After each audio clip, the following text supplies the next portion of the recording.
मुझे लगता है ये धुआं उस आग से निकल रहा है।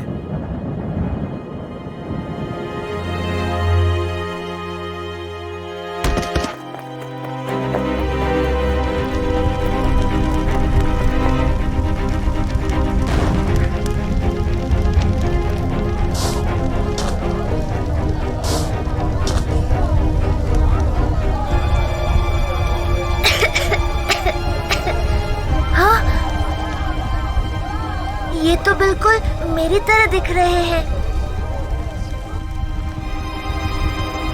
संभल कर प्लास्टो, आग के पास मत जाओ। पानी से भरी बाल्टी उठाओ और आग बुझाने की कोशिश करो।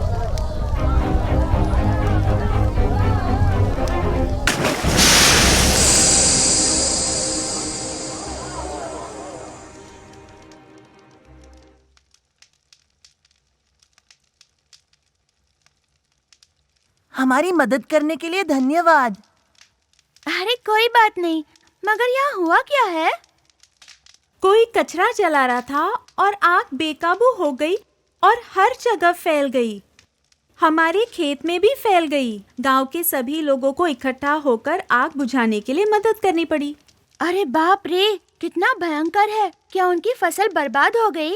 सौभाग्य से नहीं हुई। आप एकदम समय पर पहुंच गए। पर क्या उन्हें पता नहीं है कि कचरे को जलाना नहीं चाहिए? कई लोग इस कचरे के धुएं से बीमार पड़ जाते हैं। हाँ, मुझे पता है ये गलत है, मगर हमारे पास कोई दूसरा चारा नहीं है। कचरा उठाने के लिए कोई नहीं आता, इसलिए हमें इस गड्ढे में सारा कचरा फेंकना पड़ता है। जब गड्ढा भर जाता है तब हम इसे जला देते हैं। मुझे बताओ, क्या आप कचरे को अलग अलग करते हैं? अलग अलग मतलब गीला और सूखा? नहीं, हम सारा कचरा एक ही जगह फेंकते हैं। ये तो बहुत ही बुरी बात है। इससे कचरा जहरीला हो जाता है। लेकिन हम क्या कर सकते हैं? आप कचरे को अलग अलग करके शुरुआत कर सकते हैं। मगर हमें नहीं पता कैसे करना है। कौन हमें समझाएगा? ठीक है, चिंता मत करो दोस्तों, हम आपकी मदद करेंगे। प्लास्टो, रानी, मिस्टर झाड़ू और वेस्ट एक्सप्लोरर्स, चलो शुरू करें। सबसे पहले हम अपने बड़ों को यहाँ बुलाते हैं और चर्चा करते हैं।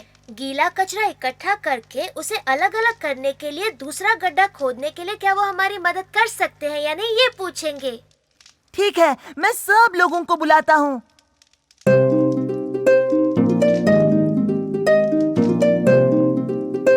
हमारे पास है अलग अलग करना और हमारे पास है कंपोस्टिंग। अरे वाह!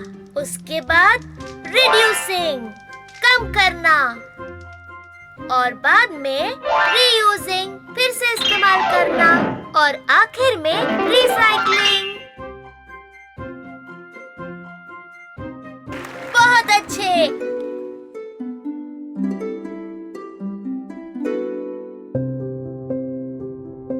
ये गांव कितना सुंदर है। यहाँ कितनी पहाड़ियाँ और पेड़ हैं। अगर हम प्रकृति के रसीले उपहार का मजा लेना चाहते हैं तो हमें उनका रक्षण भी करना होगा। हम ऐसे ही प्लास्टिक जलाते रहें तो उससे धुआं निकलेगा और हवा, पानी, जमीन प्रदूषित हो जाएंगे। इससे पेड़ों को, जानवरों को, तुम्हें और मुझे नुकसान पहुंचता है। हम इसी हवा में सांस लेते हैं, इसी मिट्टी का खाना खाते हैं और यही पानी पीते हैं और हम बीमार पड़ते हैं। अब आपको पता चला कचरे का सही व्यवस्थापन कितना जरूरी है। हाँ।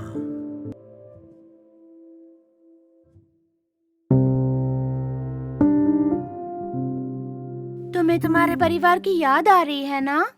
हाँ, अगर मैं उनसे वापस नहीं मिल पाया तो? अरे तुम उनसे जरूर मिलोगे प्लास्टो, हम तुम्हारी मदद करेंगे।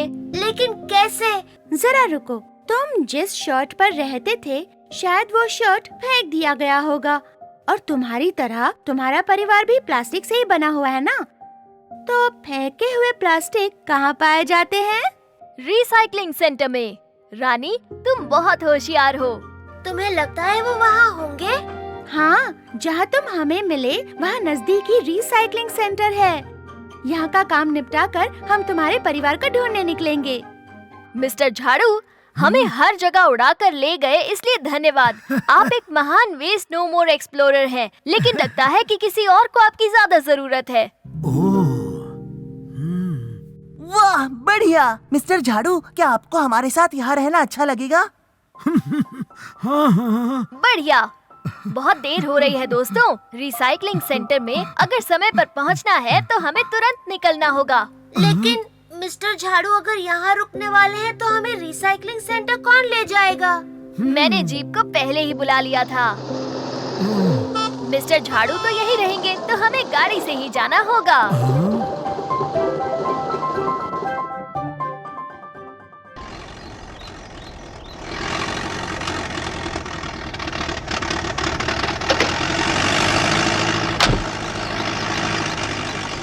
आखिर हम पहुँच ही गए दोस्तों। ये है रिसाइकलिंग सेंटर। ये जगह कितनी बड़ी है। प्लास्टो, मुझे लगता है तुम्हारा परिवार हमें यही मिलेगा।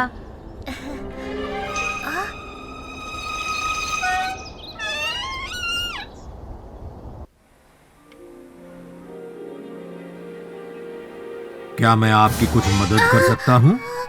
जी, ये हमारा दोस्त है प्लास्टो। ये अपने बटनों के परिवार से बिछड़ गया है। हमें लगता है कि इसका परिवार इस रिसाइकलिंग सेंटर में हो सकता है। अंदर आने से पहले हमें अनुमति लेनी चाहिए थी। हमें माफ कर दीजिए। ओह, कोई बात नहीं, मैं तुम बच्चों की मदद जरूर करूँगा। अंदर आओ ना। अब अंदर आ ही गए हो तो थोड़ी सी सैर हो जाए। हाँ हाँ, हमें अच्छा लगेगा। आओ। वाह, यहाँ कितनी सारी मशीन्स हैं। ये सारी मशीन्स क्या करती हैं? इन मशीनों से हमें रिसाइकलिंग करने में मदद मिलती है। रिसाइकलिंग प्रक्रिया की पहली स्टेप हमारे सॉर्टिंग सेंटर में होती है, जहां आपको जाना है। रिसाइकलिंग के पहले वहां कचरा धोकर, सुखाकर साफ किया जाता है। बाद में कचरा यहाँ इन मशीनों में आता है। ये है श्रेडर और ये है एक्सट्रूडर।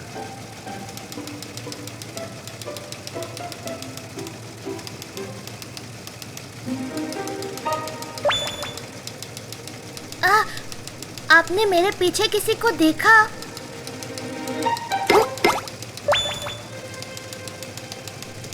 क्या किसी ने मेरे कंधे पर हाथ रखा?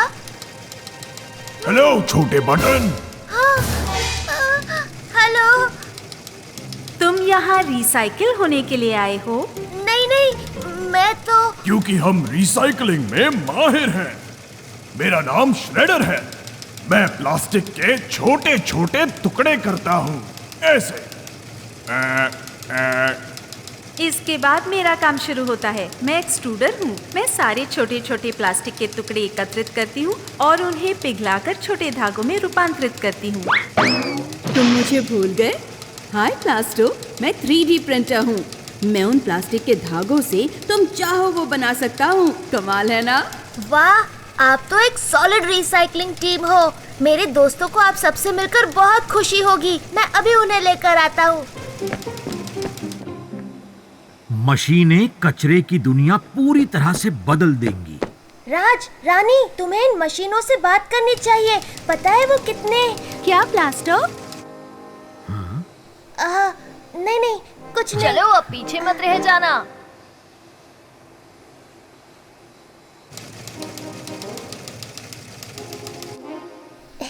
मशीन्स के बारे में किसी को बताना नहीं दोस्तों, ये हमारा राज रहेगा। इस दरवाजे से सॉर्टिंग सेंटर में जा सकते हैं। मैं यही हूँ। अपना ख्याल रखना बच्चों। किसी चीज की जरूरत हो तो बताना। शुक्रिया। चलो आ गए। आखिर हम सॉर्टिंग सेंटर पहुंच ही गए। वाह, ये जगह तो कितनी बड़ी है। हाँ, बड़ी है, होनी भी चाहिए।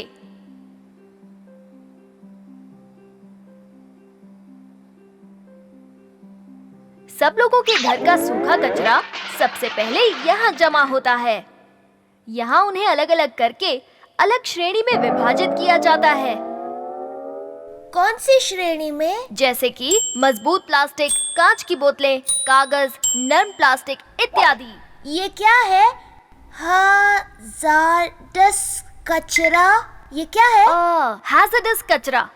हैजर्डस कचरा मतलब वो कचरा जो धोखादायक हो, जैसे डायपर, दवाइयाँ, कभी-कभी इंजेक्शन की सुई, टूटे हुए कांच, सैनिटरी पैड्स, ऐसी चीजें जो तुम्हारे लिए खतरनाक हो सकती हैं, उन्हें हैजर्डस कचरा कहते हैं। तो हमें उसका क्या करना चाहिए? क्या हमें उसे सूखे कचरे के डिब्बे में डालना चाहिए? अच्छा सवाल है। कुछ लोगों के पास नीले और हरे डिब्बे के साथ एक तीसरा लाल रंग का डिब्बा होता है। लाल रंग का डिब्बा हैजर्डस कचरे के लिए होता है।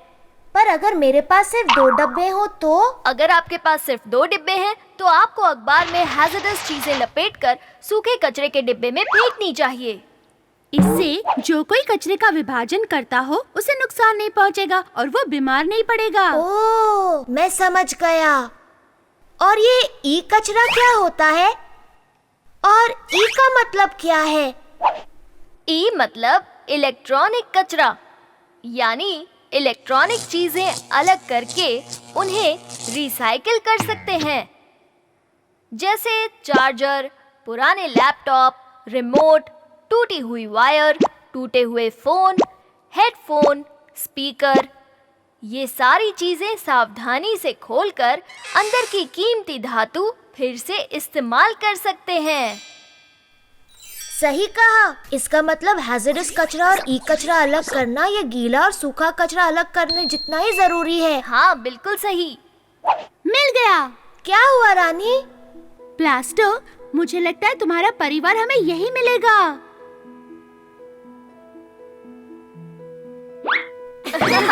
प्लास्टो, तुम किस तरह के कपड़े पर थे? वो बहुत बड़ा था और उस पर पट्टियाँ थी। ठीक है, हम एक बड़े पट्टी वाले शर्ट को ढूंढते हैं जिसके बटन एकदम प्लास्टिक की तरह दिखते हो। चलो दोस्तों। प्लास्टो, बेटा, यहाँ नीचे। माँ, पिताजी, मैंने आपको ढूंढ लिया। प्लास्टो बेटा।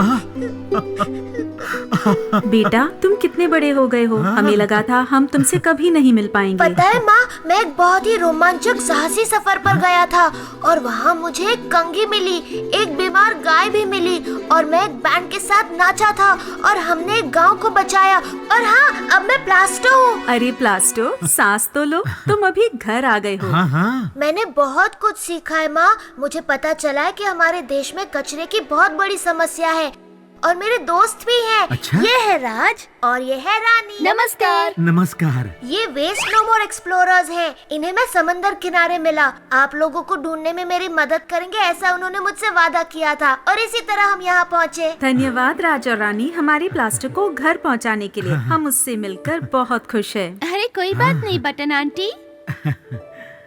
मैं आपको क्या क्या बताऊं। मुझे घर आना था मगर अच्छे काम के लिए मेरी मदद हुई, इसीलिए मुझे बहुत अच्छा लग रहा है। हमने कचरे को अलग अलग करना और रिसाइकलिंग के बारे में कई लोगों को समझाया है और देश स्वच्छ करने में मदद की है। मुझे तुम पर गर्व है प्लास्टो। लेकिन मैं अभी बहुत बड़ा बन गया हूँ। अब मैं छोटा सा होकर आपके साथ कैसे रहूँगा? नहीं प्लास्टो, तुम नहीं रह सकते।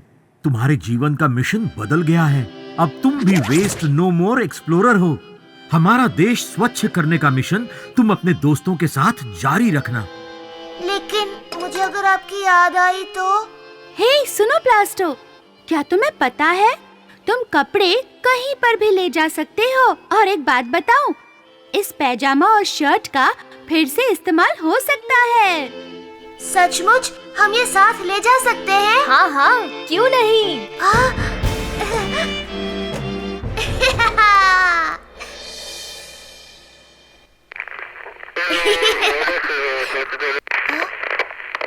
हमारा अगला मिशन तैयार है।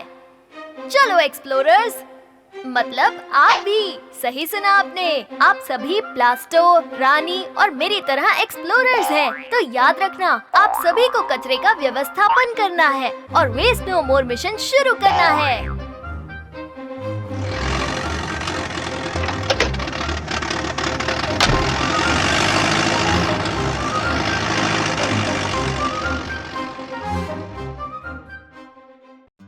नमस्कार, आपका स्वागत है हमारे फाइनल एपिसोड में। आज हम सीखने वाले हैं कि अपना खुद का काम हम कैसे कर सकते हैं।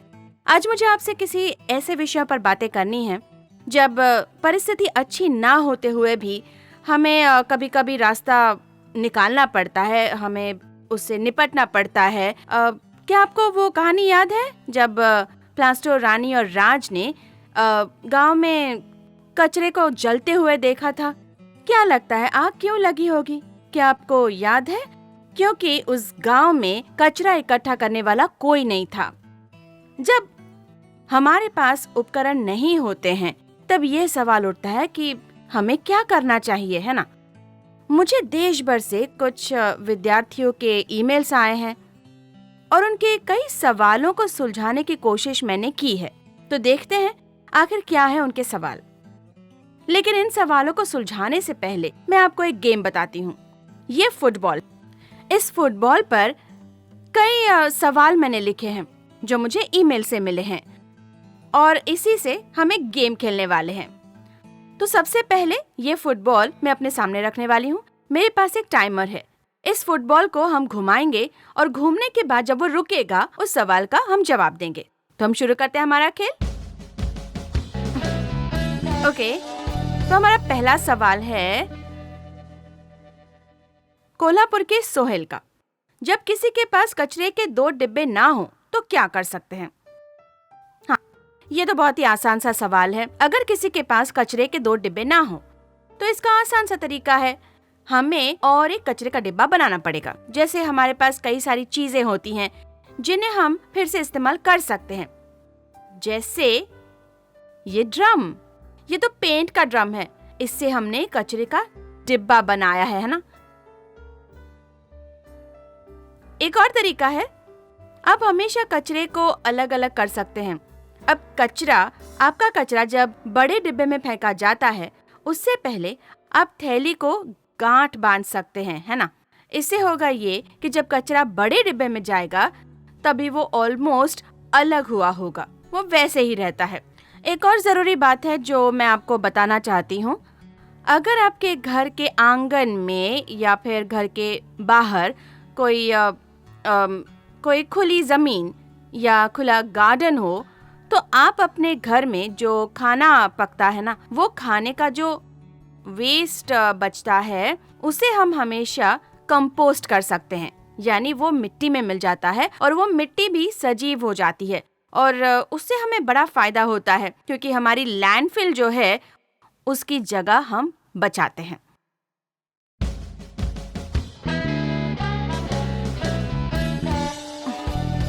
ओके, तो हमारे लिए दूसरा सवाल भेजा है गोवा से प्रीति ने। अगर आपको कहीं भी कचरे का डिब्बा नहीं मिला तो क्या कर सकते हैं? सोचिए क्या कर सकते हैं। मानो कि आप स्कूल से घर जा रहे हो और आपको चॉकलेट खानी है, या आप वो चॉकलेट खाओगे तो उसके रैपर का क्या करोगे? या आप शहर के बाहर कहीं घूमने जा रहे हैं बस से और आपको भूख लगी है और आपने चिप्स खाए, आपके हाथ में पैकेट बचा है, तो आप क्या करोगे? जवाब आसान है और मुझे लगता है आपको इसका जवाब पता ही होगा। कुछ लोग मेरी तरह होते हैं जो रैपर जेब में डालते हैं और कुछ लोग ऐसे भी होते हैं जो एक छोटी सी बैग अपने बैग में कैरी करते हैं सिर्फ कचरा फेंकने के लिए। और अगर ये कचरा आपने बाहर फेंका तो ये सबसे तेज रास्ता है हमारे देश को गंदा बनाने का। मुझे ऐसा लगता है कि जब तक आपको कचरे का डिब्बा नहीं दिखता या नहीं मिलता है आसपास, आप वो कचरा अपने पास ही रखें और जब कचरे का डिब्बा दिखे तभी उसमें डाल दें। तो हम जान लेते हैं हमारा अगला सवाल। ओके, तीसरा सवाल पूछा है कोलकाता से नाजिया ने। अगर कचरा उठाने के लिए कोई नहीं आता होगा और कचरे का निपटन करने के लिए गांव वालों को कचरा जलाना पड़ रहा है तो क्या कर सकते हैं? अब ये सवाल थोड़ा ज्यादा मुश्किल है। जब कोई अपना काम नहीं करता और हमें खुद ही वो काम करना पड़ता है तब हम थोड़े मुश्किल में पड़ जाते हैं। लेकिन ऐसे वक्त में हमें ही ख्याल रखना होगा क्योंकि अगर हम ख्याल ना रखें तो दूसरा कोई कुछ नहीं कर सकता, क्योंकि हमें हमारा और हमारे देश का ख्याल रखना ही होगा। लेकिन कुछ चीज़ें हैं जो हम कर सकते हैं, यानी हम 3R का इस्तेमाल यहाँ कर सकते हैं, यानी रिड्यूस, रीयूज और रिसाइकल। इन 3 चीज़ों का इस्तेमाल हम कर सकते हैं। हमारा अगला सवाल क्या है?